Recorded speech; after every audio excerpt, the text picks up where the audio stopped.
The Mercedes E-Class is massively popular. The previous version was bought by 1.2 million people, some of them not even Uber Lux drivers. But now the time has come for Mercedes to freshen things up with a new version. It's primarily a facelift, so don't expect too many changes, but I'll talk you through what there is. It's got a whole new front bumper, which is much more in line with the AMG performance models. It has new LED headlights, much more chrome on the front in the form of these dots. It's got a power bulge on this version, which shows that it can barely contain the power that lurks beneath. New straight six engine, I'll show you that in just a second. It's also got, around the side, some new wheel designs and a few different color options, mostly different combinations of grays and silvers. This is a Mercedes after all, so it's not gonna be anything too daring or outlandish. While around the back, we have new tail lights with LEDs and also a new boot lid, which has a power tailgate and my luggage and shopping. Don't look at that. That, in case you were paying attention, is a 540-litre boot. So it's no bigger than the previous car, but that's nothing to complain about because it's a decent amount of space, even if the saloon shape isn't as versatile as a hatchback. The rear cabin is handily sized too, with good legroom and headroom, ideal for those late-night trips home when a standard Uber X Prius just isn't gonna cut it. Up front, there are a couple of very minor tweaks. You get new color options, new material options in the saloon and the estate version. You also have new trim options for the center console and the dashboard. And this is probably the biggest thing, a new steering wheel design. There are two versions of this. There's the basic model, the Sport line, and also this, the AMG, which has a flat bottom. Both versions come with a touch-sensitive strip just up here on the spokes. I'll talk more about these touch-sensitive strips in just a second, but before that, I want to show you the new MBUX system. The basic model comes with two 10.25-inch screens in front of you for your driving display and your infotainment screen, but this has been upgraded with two 12-inch screens, and they look absolutely fantastic. It makes everything so easy to read.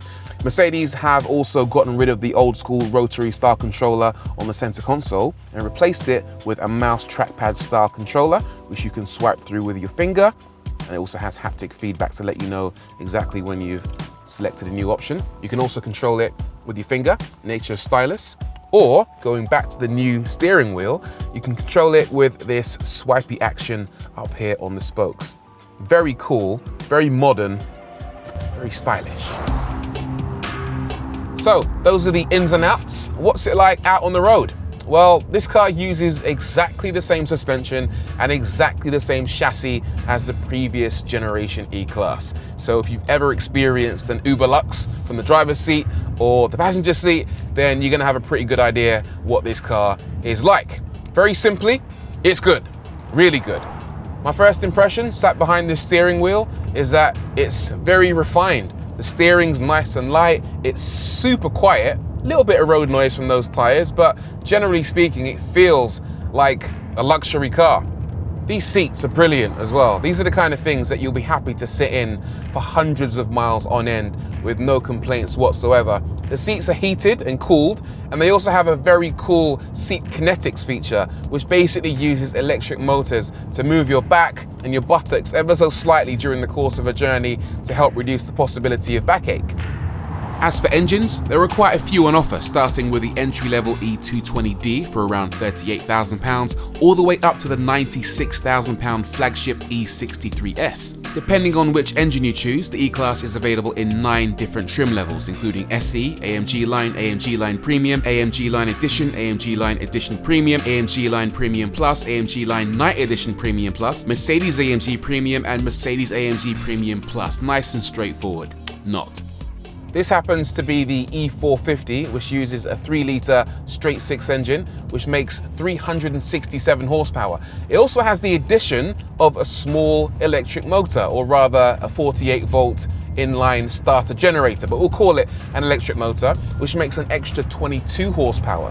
So in all, this car just feels massively powerful. It will do 0 to 62 in 5 seconds, 155 miles an hour flat out, and generally speaking, it's quick enough to A, feel exciting, but B, to upset cars that you might automatically think are a lot quicker than this. The gearbox is really good as well. It uses a 9-speed automatic gearbox, and it feels impressively smooth because there are so many ratios that it can shuffle between.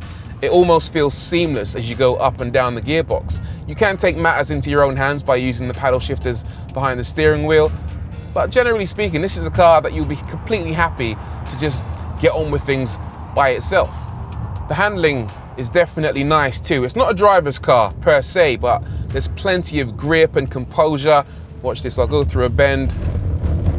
A little bit of understeer in the wet, but generally speaking, it's quite impressive, and it makes a change from all the SUVs that you find in the world. The equivalent SUV, the GLE, is a lot bigger, a lot heavier, a lot more cumbersome through the corners, and generally speaking, a lot less fun. This is a really good car to drive, whether you're driving enthusiastically or just pottering around town driving Uber.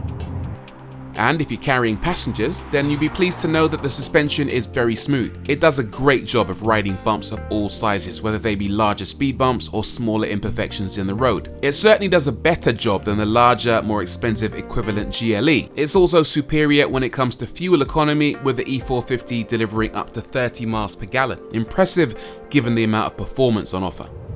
The new E-Class comes with a couple of self-driving additions. The car can now accelerate and brake and keep itself in lane all by itself, even down to a complete standstill. And when the car in front moves away, it will even start driving again. And these features work whether you're on the motorway or just pottering around town.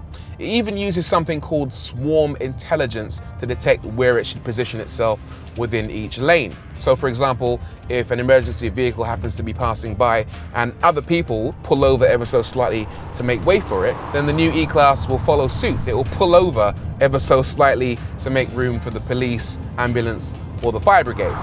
Generally speaking, it works reasonably well. As you can see, I've got my hands off the steering wheel now, and it is generally keeping me in the lane, but every so often it will not quite be able to work out exactly where it is, and you've got to be on hand to take control.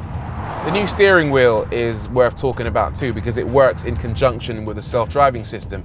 It now uses a new way to detect when your hands are on the steering wheel, capacitive touch, which is a little bit like what you'd use in your mobile phone. Hypothetically, this is good because it means you don't have to apply any force to the steering wheel to tell the car that you're in control. You can just brush your fingertips up against it. But what I've found is that if you grip the steering wheel too tightly, using any kind of force, in fact, the motors that turn the wheel automatically aren't strong enough to overcome your grip, which ultimately ends up cancelling the self-driving feature. It means you've got to have the lightest of touches on the steering wheel if you want to use automatic steering, which can ultimately feel a little bit unnatural. The E-Class is one of the most technologically advanced cars on the road, with more tech than I can possibly list in this review. But what about the major features? Well, there are some I definitely want to talk about. So here are my top gadgets and features in the E-Class that make this car worth considering. Number one, it's got the coolest sat-nav in the game. This car uses cameras that are focused on the road ahead, and it can show you a picture of the road ahead overlaid on the big screen on the center console. When the time comes for you to navigate, it will then overlay augmented reality graphics over the top of that visual feed to show you road names and also arrows showing you where to turn. Very cool. Next up is the voice assistant feature, which works a bit like saying, "Hi Siri" on your mobile phone. "Hi Mercedes. How can I help?" Navigate to Barnard Castle. And in theory, I should get directions. "Here is what I found. Where do you want to go?" "I am calculating the route." "Where would you like to go?" Not you, Siri. Just gotta go and check my eyesight because I couldn't tell the difference between "Directions this to and where?" Shut up! Next up, active blind spot assist. Not only does this car detect cars in your blind spot, it can also detect cyclists even when you're parked up. So if someone comes riding along and you try and open your door, it will sound an alarm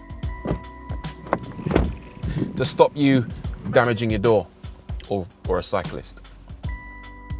And finally, power nap mode, which helps you fall asleep for a bit when you need a break. It's only available in the electrified hybrid models, and it's pretty simple really. It plays a relaxing little tune and turns the heating up so you feel more cozy and helps you drift off. Although I've tried this quite a few times and it is complete and utter nonsense. It doesn't actually ever work, ever. On the whole, the new Mercedes E-Class is very similar to the old Mercedes E-Class. But is that such a bad thing? The previous car was decent looking, luxurious, packed with tech, and this latest model offers slightly more of everything. It might not be the most exciting car to look at in its most basic specifications, but for those who like their premium cars to have a more understated edge while still delivering great performance and tech, this is still arguably the best Uber money can buy.